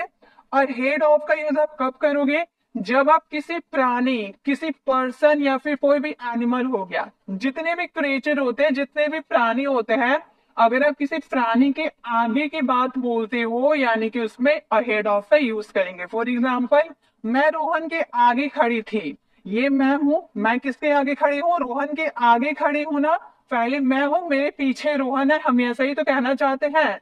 तो मैं रोहन के आगे खड़ी थी तो मैं क्रिएचर हो गई, मैं प्राणी हो गई, तो किसी प्राणी के आगे रहना यानी कि वहां पे अहेड ऑफ का यूज करेंगे। मैं रोहन से आगे खड़ी थी, इस सिचुएशन में हम बोलेंगे आई वॉज, पास्ट की बात करें इसलिए वॉज का यूज करेंगे, I was standing ahead of Rohan, ahead of Rohan, Rohan के आगे खड़ी थी ना यानी कि अहेड ऑफ रोहन। तो हमारा सेंटेंस क्या फ्रेम हुआ, I was standing ahead of Rohan, मैं रोहन के आगे खड़ी थी। तो कोई भी प्राणी के अगर आप आगे रहते हो तो वहां पे आप अहेड ऑफ का यूज करोगे। जैसे कैट जो थी वो डॉग से आगे थी, तो यहाँ पे क्रिएचर की आप बात करो तो यहाँ पे अहेड ऑफ का यूज करेंगे। तो जब भी आप क्रिएचर के आगे रहने की आप बात करोगे तो वहां पे आपको अहेड ऑफ का यूज करना है, ठीक है। नेक्स्ट है बियॉन्ड, बियॉन्ड का मतलब ये होता है आगे, लेकिन ये कब यूज करेंगे, बियॉन्ड का यूज आगे के सेंस में करेंगे जब हम किसी निराकार यानी कि अब्स्ट्रैक्ट की बात करेंगे, जो जिसको ना हम छू सकते हैं ना हम देख सकते हैं, उस सिचुएशन में अगर हम आगे रहने की बात करते हैं तो वहां पर हम बियॉन्ड का यूज करेंगे। मेरी बातों को आप नहीं समझ पाए, देखिए जैसे अगर आपको बोलना हो कि उसकी सोच से आगे मेरी सोच है, सोच को आप देख सकते हो, सोच को आप छू सकते हो नहीं ना, तो जिस चीज को आप देख नहीं सकते, मैं जिस चीज को आप देख नहीं सकते, टच नहीं कर सकते, वहां पे आप बियॉन्ड का यूज करोगे। अगर उसके आगे रहने की बात करते हो तो उसकी खुशी, मेरे दुख के आगे उसकी खुशी है, ठीक है, उसकी कल्पना के आगे मेरी सोच है, इस तरह से आप सेंटेंसेस को बनाओगे। जब आप किसी अब्स्ट्रैक्ट की बात करोगे तो वहां पे आप बियॉन्ड का यूज करोगे। गाइस इसका सेंटेंस ये वाले हैं, ठीक है। आप ध्यान तो देखिए, आप लोग कमेंट में थोड़ी प्रिंटिंग मिस्टेक हो जाती है, बट आप कमेंट में बोलते हो कि मैम ये गलत है वो गलत है, तो गाइस कुछ गलत नहीं है, तो बस थोड़ी प्रिंटिंग मिस्टेक है। यहाँ पे बियॉन्ड का एग्जाम्पल ये है, आप ध्यान दीजिए, बियॉन्ड का एग्जाम्पल ये है, और अहेड ऑफ और बियॉन्ड ऑफ का एग्जाम्पल ये है, ठीक है। मैं आपको अच्छे से समझा दे रहा हूँ, आपको कमेंट में ऐसी कुछ बातें नहीं लिखनी है कि ये गलत है, मैं सही बता रही हूँ। जैसे बियॉन्ड का यूज आप करोगे, ये मेरे सोच से आगे है, तो आप सोच की बात करो, सोच को ना आप देख सकते हो ना टच कर सकते हो, यानी कि वो अब्स्ट्रैक्ट हो गया। अब्स्ट्रैक्ट में बियॉन्ड का यूज किया जाता है। तो ये मेरी सोच से बाहर है, तो आप इस सिचुएशन में बोलोगे this is beyond my think, ये मेरी सोच से आगे है, ठीक है। नेक्स्ट है अहेड ऑफ और बियॉन्ड का यूज हम कब कर सकते हैं, जब हम किसी थिंग्स या प्लेस की बात करेंगे और उससे आगे रहने की बात करेंगे। जैसे कि आप देख रहे होगे यहाँ पर एक पेड़ है, पेड़ के आगे क्या है, घर है, तो पेड़ के आगे घर रहने की बात किए जा रहे हैं, तो ये कोई थिंग्स है, कोई वस्तु है। तो वस्तु हो या प्लेस हो, उसके आगे रहने की अगर आप बात करते हो तो वह अहेड ऑफ और बियॉन्ड का यूज कर सकते हो, दोनों में से किसी एक का। तो वह पेड़ के आगे मेरा घर है, इस सेंटेंस को आप बनाओगे there is a house, ahead of का भी यूज कर सकते हो, बियॉन्ड का भी यूज कर सकते हो, ठीक है। आप दोनों में से किसी का भी यूज कर सकते हो। ट्री, तो हमारा सेंटेंस क्या फ्रेम हुआ, there is a house ahead of that tree, वो पेड़ के आगे घर है। तो इस तरह से आप अहेड ऑफ, बियॉन्ड ऑफ और अहेड ऑफ और बियॉन्ड का यूज कर सकते हो, ठीक है। चलिए नेक्स्ट देखते हैं। नेक्स्ट है हमारा इनसाइड। इनसाइड का मतलब क्या होता है, आउटसाइड का मतलब क्या होता है, और ड्यूरिंग का मतलब क्या होता है, तो हम एक एक करके देखते हैं। इनसाइड का मतलब होता है अंदर, ये आप सभी जानते हो। इनसाइड का मतलब होता है अंदर। जैसे कि अगर आपको बोलना हो मैं घर के अंदर हूँ, घर के अंदर हूँ मतलब घर के अंदर मान लो बैठने की जगह है, तो आप घर के अंदर बैठे हुए हैं। तो अगर आप अंदर रहने की बात करते हो तो वहां पे इनसाइड का यूज कर सकते हो। अगर आपको बोलना हो मैं घर के अंदर थी, ठीक है, मैं घर के अंदर थी, तो आप बोलोगे I was inside the house, I was inside the house, मैं घर के अंदर थी, I was inside the house. अगर आउटसाइड, आउटसाइड का मतलब क्या होता है, आउटसाइड का मतलब होता है बाहर, ठीक है। आउटसाइड का मतलब होता है बाहर। जैसे अगर आपको बोलना हो मैं घर से बाहर थी, मैं घर से बाहर थी, घर है, घर जैसे यहाँ पर मान लीजिए एक घर है, ठीक है। अगर आप घर के अंदर बैठे हैं तो उस सिचुएशन में आप बोलोगे I was inside the house. लेकिन अगर आप घर के बाहर में है, ठीक है, यहाँ घर है और आप यहाँ बाहर में है, उस सिचुएशन में उस सिचुएशन में आप यूज करोगे आउटसाइड का, ये भी प्रेपोजिशन है। तो आप इस सिचुएशन में आप बोलोगे आई वॉज आउटसाइड, ठीक है, बाहर रहने के लिए आपको आउटसाइड का यूज करना है, outside the house. I was outside the house, मैं घर के बाहर थी, ठीक है। तो इनसाइड आउटसाइड ज्यादा डिफरेंस है, बस आपको थोड़े कॉन्सेप्ट समझ से इनसाइड आउटसाइड आपको पता होंगे। नेक्स्ट है ड्यूरिंग। ड्यूरिंग का मतलब होता है के दौरान, ड्यूरिंग का मतलब होता है के दौरान। जैसे पढ़ाई के दौरान मुझे भूख लग रही थी, होमवर्क के दौरान मुझे नींद आ रही थी, मतलब किसी समय के दौरान की आप बात करो, ठीक है। किसी समय के दौरान, किसी समय के दौरान की आप बात करोगे तो वहां पे आपको यूज करना है ड्यूरिंग का। पढ़ाई के दौरान मुझे भूख लग रही थी, मतलब मैं जब पढ़ने के लिए बैठी तो मुझे भूख लग रही थी, ऐसा मतलब मैं पढ़ाई कर रही थी, पढ़ाई करते करते मुझे भूख वाली फीलिंग आ रही थी, हम ऐसा कहने की कोशिश कर रहे हैं। तो हम बोलेंगे I was feeling appetite, I was feeling appetite during study, ठीक है, ड्यूरिंग स्टडी, पढ़ाई के दौरान मुझे भूख लग रही थी। तो जब भी आपको किसी चीज के दौरान की आप बात करोगे तो वहां पे आपको स्टडी का यूज करना है। जैसे कि छुट्टियों के दौरान मैं शिमला में था, I was in Shimla during vacation, इस तरह से आप ड्यूरिंग का यूज कर सकते हो। नेक्स्ट हमारा प्रेपोजिशन है अबाउट, ऑफ, देन। अबाउट का मतलब क्या होता है, एक एक करके हम सीखेंगे। अबाउट का मतलब क्या होता है, अबाउट का मतलब होता है बारे में, मतलब किसी चीज के बारे में। जैसे कि वो मेरे बारे में बात कर रही थी, तो जब भी आपको के बारे में अगर बात करनी हो तो वहां पे आप अबाउट का यूज करते हैं, ये आप सभी जानते हैं, ये बहुत ही कॉमन है, बट मैं आपको बता देती हूँ क्योंकि ये भी प्रेपोजिशन है, आप इसे यूज कर सकते हैं अपनी डे टू डे कॉन्वर्सेशन में।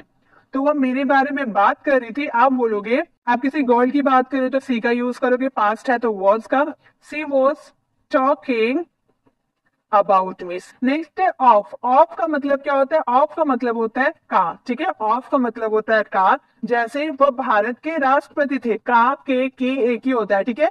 का आए चाहे के आए चाहे की आए, उसका मतलब होता है ऑफ। वो भारत के राष्ट्रपति थे, तो हम बोलेंगे he is the president of India. He was the president of India, वो भारत के राष्ट्रपति थे, he is the president of India. या फिर अगर आपको बोलना हो वह मेरी बहन का लड़का है, तो आप बोल सकते हो he is the son of my sister. तो का के की के लिए आपको क्या यूज करना है, ऑफ का यूज करना है। नेक्स्ट है देन। देन का यूज हम करते हैं तुलना करने के लिए, ठीक है। देन का यूज करते हैं तुलना करने के लिए। जैसे कि अगर आपको बोलना हो मैं तुमसे बेहतर हूँ, मतलब तुमसे बेहतर हूँ, मैं तुलना में बता रही हूँ ना, तुलना करके बता रही हूँ, तो मैं आपसे बेहतर हूँ, तो उस सिचुएशन में हम देन का यूज करेंगे। या फिर मेरे मार्क्स जो है आपसे ज्यादा आए हैं, तो ये भी हम तुलना कर रहे हैं ना, मैं अपनी मार्क्स और आपकी मार्क्स की तुलना कर रही हूँ, तभी तो मैं बोल रही हूँ कि आपके मार्क्स से ज्यादा मेरे मार्क्स आए हैं। या फिर वह मुझसे लंबा है, मतलब मेरी लंबाई और उसकी लंबाई में से वह हम मुझसे लंबा है। तो इस सिचुएशन में अगर आप तुलना करते हो तो वहां देन का यूज कर सकते हो। मैं तुमसे बेहतर हूं, इस सिचुएशन में आप बोलोगे I am better than you. I am better than you, मैं तुमसे बेहतर हूँ, I am better than you. तो तुलना, जब आपको तुलना करना होगा तो वहां पे आप देन का यूज कर सकते हैं। नेक्स्ट है to. To, towards, throughout. To का मतलब होता है को, हम एक एक करके देखेंगे को। और टूवर्ड्स का मतलब भी हम देख लेते हैं। टूवर्ड्स का मतलब होता है की तरफ। देखिए दोनों में डिफरेंस हमें समझना है, ठीक है। टू मतलब होता है को और टूवर्ड्स मतलब होता है की तरफ। जैसे अगर आपको बोलना हो मैं तुम्हारे घर जा रहा हूँ, मैं तुम्हारे घर जा रहा हूँ, मान लो ये आपका घर है, ठीक है, ये आपका घर है और यहाँ आप है, यहाँ पर मैं हूँ, ठीक है। यहाँ पर आपका घर है, यहाँ पे आपका घर है, आप घर, यहाँ आपका घर है और आप बाहर कहीं खेलने गए हो, आप बाहर कहीं खेलने गए हो और आपने मुझे कॉल किया और आप पूछ रहे कि तुम कहाँ हो, तो मैं बोल रही हूँ कि मैं आपके घर जा रही हूँ, मैं आपके घर जा रही हूँ, तो मैं आपके घर ही जाऊंगी। मैं बोल रही हूँ आपके घर जा रही हूँ, तो मैं आपके घर ही जाऊंगी। तो उस सिचुएशन में को मैं आपके घर को जा रही हूँ या मैं आपके घर जा रही हूँ, बात एक ही है। उस सिचुएशन में हम बोलेंगे I am going to your home, मैं आपके घर जा रही हूँ, I am going to your home. लेकिन टूवर्ड्स का यूज कब करें, जैसे कि मान लो आपने मुझे कॉल किया और आप बोल रहे हो कि तुम कहाँ हो, और मैंने बोला कि मैं आपके घर जा रही हूँ, तो आप बोल रहे कि मैं तो घर पे नहीं हूँ, मैं बाहर खेलने आया हूँ। तो अब मैं बोल रही हूँ कि मैं आपके घर तरफ जा रही हूँ, मैं आपके घर तरफ जा रही हूँ। अब मैं आपके घर नहीं जा रही, आप जहाँ खेल रहे हैं ना, मैं उस तरफ जा रही हूँ, तो आपके घर से होते हुए मैं जा रही हूँ। तो इस सिचुएशन में मैं तुम्हारे घर की तरफ जा रही हूँ, मैं तुम्हारे घर की तरफ जा रही हूँ, लेकिन मैं तुम्हारे घर नहीं जा रही हूँ। अगर मैं तुम्हारे घर जाऊंगी तो वहां टू का यूज करूंगी, लेकिन मैं अगर आपके घर की तरफ जा रही हूँ तो उस सिचुएशन में टूवर्ड्स का यूज करेंगे की तरफ के सेंस में। जैसे कि मैं तुम्हारे घर तरफ जा रहा हूँ, हम बोलेंगे आई एम गोइंग टूवर्ड्स, ठीक है। की तरफ के लिए आपको क्या यूज करना है, टूवर्ड्स का यूज करना है, your home. I am going towards your home, मैं तुम्हारे घर की तरफ जा रहा हूँ, ठीक है। टूवर्ड्स में आपको डिफरेंस समझ में आ गया। नेक्स्ट है थ्रू आउट। थ्रू आउट का मतलब होता है सारा समय, सारा दिन, पूरा समय, ऐसे सारा या पूरा के लिए अगर हम बोलते हैं उस समय थ्रू आउट का यूज करते हैं। फॉर एग्जाम्पल हमने सारा दिन पढ़ाई किया, उसने सारा समय फोन में बात किया, वो सारा साल सिर्फ छुट्टियों में बिता दिया। तो सारा समय, सारा साल, पूरा साल, ऐसे सारा या पूरा के लिए आपको क्या यूज करना है, थ्रू आउट का यूज करना है।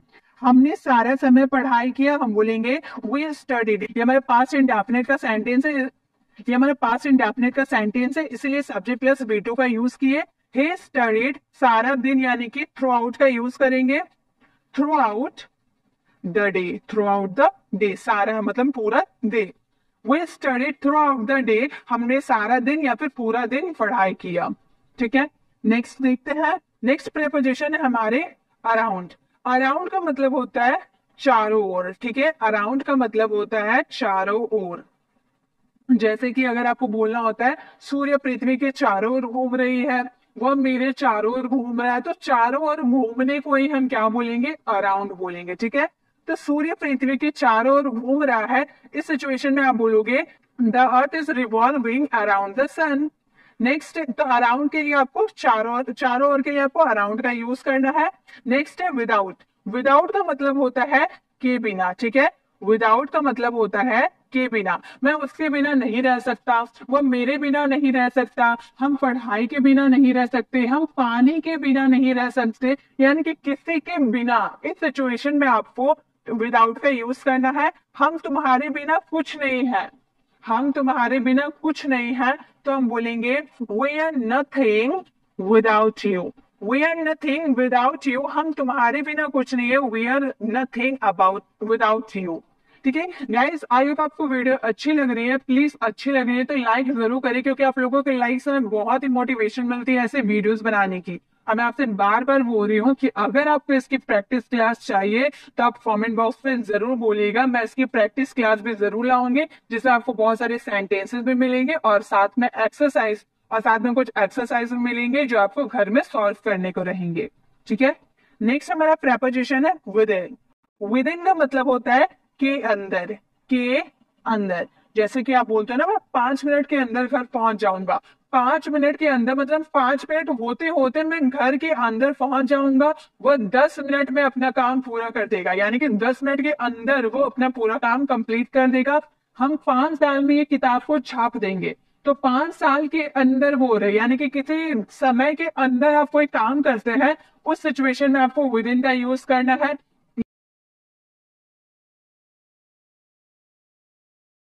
याद रखिएगा, किसी कप के अंदर या फिर बुक के अंदर की बात नहीं कर रहा है, किसी समय के अंदर की बात कर रहे हैं। ठीक है, टाइम के अंदर की आप बात कर रहे हो, उस सिचुएशन में आपको विद इन का यूज करना है। जैसे खेल 5 मिनट के अंदर खत्म हो जाएगा। जो आप खेल खेल रहे हो, मान लो आप क्रिकेट का खेल खेल रहे हो, काफी समय से चल रहा है, अब सबको उम्मीद है कि 5 मिनट के अंदर खेल खत्म हो जाएगा, तो आप बोल रहे हो कि खेल 5 मिनट के अंदर खत्म हो जाएगा, तो आप बोलोगे game over with in 5 minutes. Game over with in 5 minutes. खेल खेल 5 मिनट के अंदर खत्म हो जाएगा, game over with in 5 minute. तो किसी समय के अंदर की आप बात करते हो तो वहां पर आपको विद इन का यूज करना है। आई होप आपको ये तीनों प्रेपोजिशन समझ में आ गए। चलिए नेक्स्ट देखते हैं। नेक्स्ट हमारा प्रेपोजिशन है नेक्स्ट टू, बिसाइड्स, बाय।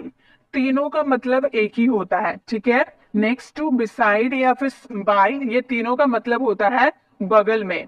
ये तीनों का मतलब क्या होता है? बगल में। अगर आप बगल की बात करते हो तो वहां पे आपको नेक्स्ट टू, बिसाइड या बाय का यूज करना है। जैसे वह मेरे बगल में खड़ा था, वो मेरे बगल में बैठी थी, वो मेरे बगल में सोया था, वो मेरे बगल में पढ़ रहा था। तो बगल में अगर आपकी कोई चीज रहती है, वस्तु हो या फिर कोई इंसान हो, वहां पे आपको नेक्स्ट टू, बिसाइड्स या बाय, तीनों में से किसी का भी यूज कर सकते हो। ठीक है, जैसे वह मेरे बगल में बैठी थी, वो एक क्रिएचर है, प्राणी है, वो मेरे बगल में बैठी थी, ऐसा हम बोल रहे हैं। तो हम क्या बोलेंगे? सी वॉज सिटिंग, बैठना, यानी कि सिट, सिट में आईएनजी लगा देंगे, सिटिंग हो जाएगा। Sitting next to me, she was sitting next to me, वो मेरे बगल में बैठी थी, she was sitting next to me. या फिर आप बोल सकते हो she was sitting beside me, या फिर she was sitting by me. ठीक है, इस तरह से आप यूज कर सकते हो नेक्स्ट टू, बिसाइड या फिर बाय का बगल में के सेंस में। नेक्स्ट है अगेंस्ट। अगेंस्ट का मतलब होता है के खिलाफ। ठीक है, अगेंस्ट का मतलब होता है के खिलाफ या के विरुद्ध। जैसे मैं आपके खिलाफ हूँ, वह मेरे खिलाफ है, वह मेरे सोच के खिलाफ है, मैं इस समाज के खिलाफ हूँ। तो किसी के विरुद्ध होना है, किसी के खिलाफ होना, यानी कि अगेंस्ट होना। ठीक है, ये आप जानते होंगे, ये वर्ड में भी हम बहुत ज्यादा यूज करते हैं। जैसे मैं आपके खिलाफ हूँ, इस सेंटेंस में आप बोल सकते हो I am against you. I am against you, मैं आपके खिलाफ हूँ, आई एम अगेंस्ट यू। या फिर रोहन मेरे खिलाफ है, Rohan is against me. Sita मेरे खिलाफ है, सीता इज अगेंस्ट मी। इस तरह से आप सेंटेंस का यूज कर सकते हो अगेंस्ट का यूज करके। Next opposite. ऑपोजिट का मतलब आप समझ जाते हो, ऑपोजिट का मतलब होता है विपरीत। ऑपोजिट का मतलब होता है विपरीत या सामने में। सामने में के लिए भी हम क्या यूज करते हैं? ऑपोजिट का यूज करते हैं। ठीक है, सामने में जैसे कि यहाँ मान लो आपका घर है, तो इसके विपरीत रोहन का घर है। या फिर आप बोल सकते हो यहाँ मेरा घर है, मेरे घर के सामने रोहन का घर है। तो सामने या विपरीत दोनों तो एक ही हुआ, यानी कि ऑपोजिट का यूज करेंगे। फॉर एग्जाम्पल, मेरा घर, मेरा ऑफिस उसके घर के विपरीत है। मान लो ये आपका ऑफिस है, ठीक है, ये आपका ऑफिस है और ये आपका क्या है? घर है। ये उसका घर है, ये आपका ऑफिस है, तो आपके ऑफिस के विपरीत उसका घर है, या फिर आपके ऑफिस के सामने उसका घर है। तो सामने बोलो या विपरीत बोलो, बात तो एक ही है, होगा तो अपोजिट ही। तो हम सेंटेंस को बनाएंगे, my office is opposite to his house. My office is opposite to his house, मेरे ऑफिस उसके घर के विपरीत है या फिर उसके घर के सामने है। तो इस तरह से आप अपोजिट का यूज कर सकते हो विपरीत या सामने के सेंस में। ठीक है, चलिए नेक्स्ट प्रेपोजिशन को कवर करते हैं। नेक्स्ट हमारा प्रेपोजिशन है अक्रॉस, अहेड ऑफ, बिहाइंड। अब बोलोगे अहेड ऑफ तो हम लोगों ने सीख लिया, गाइस एक ही यूजेस नहीं होते प्रेपोजिशन के, बहुत सारे यूजेस होते हैं, सभी यूजेस को सीखना जरूरी है। अक्रॉस का मतलब क्या होता है? अक्रॉस का मतलब होता है पार, किसी चीज के पार। ठीक है, किसी चीज के पार, जैसे कि नदी के उस पार एक घर है। मान लो ये नदी है और इस पार आप खड़े हैं और नदी के उस पार क्या है? एक घर है। तो इस पार से उस पार आप जाओगे, नदी से ही तो जाओगे, नदी से होते हुए यहाँ पर एक आपका बोट मिल जाएगा, आप बोट पे बैठोगे और इस पार से उस पार जाओगे। तो इस पार से उस पार जाना को ही अक्रॉस बोलते हैं। ठीक है, इस पार से उस पार जाने को ही हम अक्रॉस बोलते हैं। अब आप बोलोगे कि मैम आपने तो बताया था स्टार्टिंग में कि इस पार से उस पार जाने को हम थ्रू बोलते हैं, थ्रू का यूज भी तो करते हैं इस पार से उस पार जाने के लिए। तो गाइस बिल्कुल सही, थ्रू का ऑपोजिट ही अक्रॉस है। थ्रू का यूज आप कब करते थे? जब आप इनक्लोज एरिया, जैसे कि मान लो ये आपका एक पाइप है, ये पाइप के एक बच्चा इस पाइप के अंदर से होते हुए गया, तो किसी इनक्लोज एरिया से वो होते हुए गया, तो इनक्लोज एरिया से इस पार से उस पार जाने में आप थ्रू का यूज कीजिएगा। लेकिन अगर आप यहाँ से नदी में चढ़, यहाँ पर नदी है, नदी में बोट है, बोट पे आप चढ़ोगे और इस पार से उस पार जाओगे, तो एक खुले एरिया से आप जाओगे ना, नदी तो कवर एरिया नहीं है, इनक्लोज एरिया तो नहीं है, वो पूरा खुला एरिया है। तो खुला एरिया से इस पार से उस पार जाओगे तो वहां पे आप क्रोज का यूज करेंगे। आई होप आपको समझ में आ रहा कि इनक्लोज एरिया से इस पार से उस पार जाने में थ्रू का यूज करेंगे, और किसी बंद खुले एरिया से इस पार से उस पार जाएंगे तो क्रोज का यूज करेंगे। ठीक है, नदी के उस पार एक घर है, इस सिचुएशन में आप बोलोगे there is a house across the river, there is a house across the river. Next ahead of, ahead of का मतलब होता है आगे। ये तो हम लोगों ने अभी देखा था ना, आगे के साइंस में हम लोगों ने अहेड ऑफ का यूज किया था कि कोई क्रिएचर से, कोई प्राणी से आगे रहने की बात करेंगे तो अहेड ऑफ का यूज करेंगे। बिल्कुल करेक्ट, वही यूज है। मेरे आगे कोई नहीं खड़ा था, मेरे आगे कोई नहीं खड़ा था, तो इस सेंटेंस को बनाएंगे no one is standing ahead of me, ahead of me. No one is standing ahead of me, मेरे आगे कोई नहीं खड़ा था। ठीक है, अब बिहाइंड का यूज करेंगे पीछे। देखिए मैंने अहेड ऑफ दोबारा इसीलिए बताया ताकि आप इन दोनों में डिफरेंस समझ पाओ।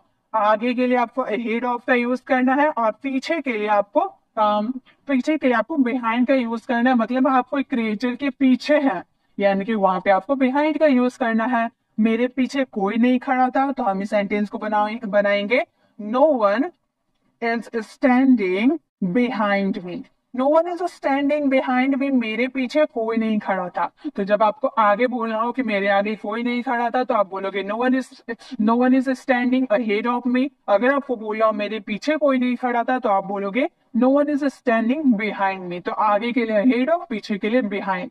तो गाइस इस वीडियो में हम लोगों ने इतने प्रेपोजिशन को कवर किया, ये सारे प्रेपोजिशन है। गाइस अगर कोई प्रेपोजिशन छूट जाते हैं तो आप कमेंट बॉक्स में जरूर बता सकते हैं, मैं उस पर भी बेस्ट वीडियोस आप लोगों के लिए बना दूंगी। आपको वीडियो कैसे लगे कमेंट में जरूर बताइएगा। ये वीडियो बनाने में बहुत ही मेहनत लगी है, तो आप लाइक और शेयर कर दीजिए ताकि सभी स्टूडेंट को ऐसे वीडियोस मिल पाए और भी प्रेपोजिशन की डाउट को क्लियर कर पाए।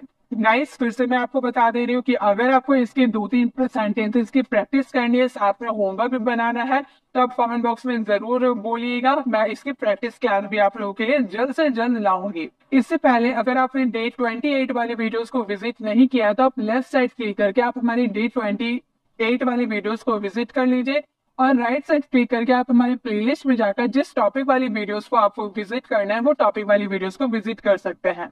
अगर आप हमारे चैनल पर नए हैं और आपको हमारी वीडियोस पसंद आ रही है तो आप हमारे चैनल को सब्सक्राइब कर दें, सब्सक्राइब कर आने वाले बेल आइकन को प्रेस करें, देन ऑल नोटिफिकेशन जरूर क्लिक करें ताकि जब भी मैं न्यू वीडियो अपलोड करूंगी आप तक नोटिफिकेशन मिलती रहेगी। मिलते हैं नेक्स्ट वीडियो में, तब तक के लिए कीप